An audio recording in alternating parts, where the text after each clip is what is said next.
What is up, ladies and gentlemen? In today's video, I'm going to be doing a review over the Hoka Mach 4's after 150 miles. Yo, stay down with the game.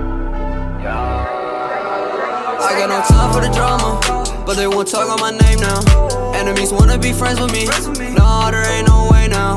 Boy, you should've just stayed down. No, there ain't no way now. I just be in my own lane now.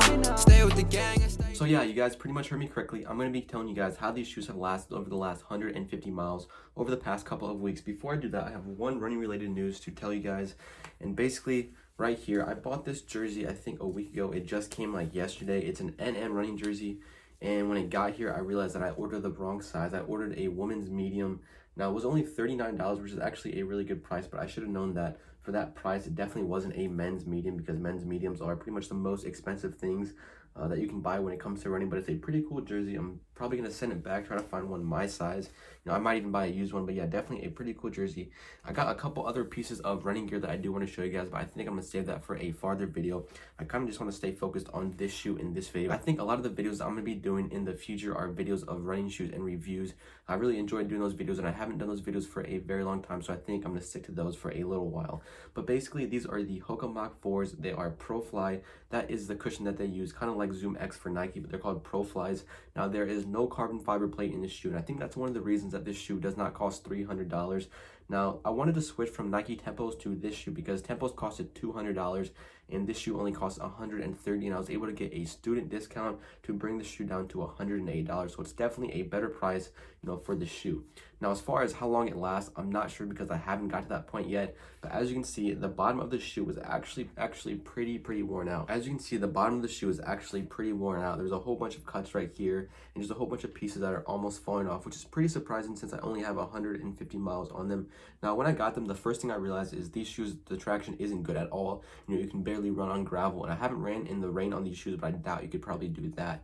So yeah, the traction was already bad when I got the shoe, and now it's even worse. There's no rubber on the bottom. You know, a lot of times Nike has shoes, even the Tempo shoes, the Pegasus shoes that Nike comes out with, they have an extra layer of rubber on the bottom just to protect it and make it last longer, and this shoe does not. So I'm not sure why they don't have that. An example that I wanted to show you guys, this is a pair of 4% Flyknits right here, and on the bottom you guys can see that there is a rubber plate or a rubber thing on the front top part of the shoe, and that's just so the shoe doesn't wear down as much as the back part.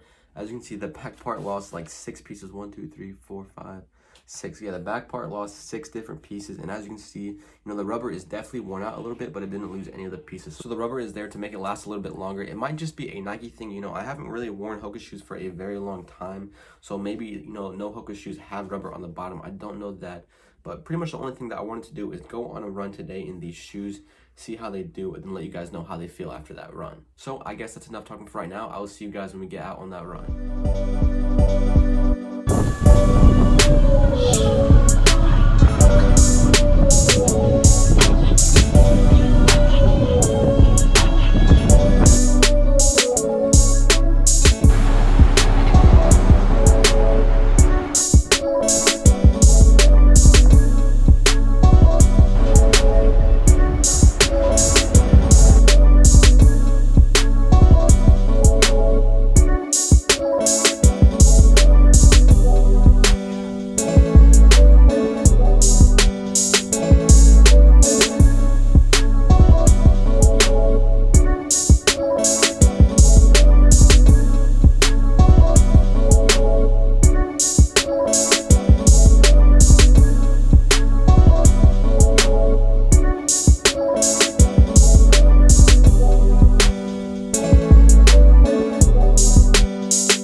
Alright guys, I just got done with that run. That was up at the lake with all of my family. I did a loop around the lake. I think it was like 6 miles. It was actually pretty fast. It was under 6:15 pace. I'm not sure exactly what pace it was, but it was under 6:15 pace. I know that for sure.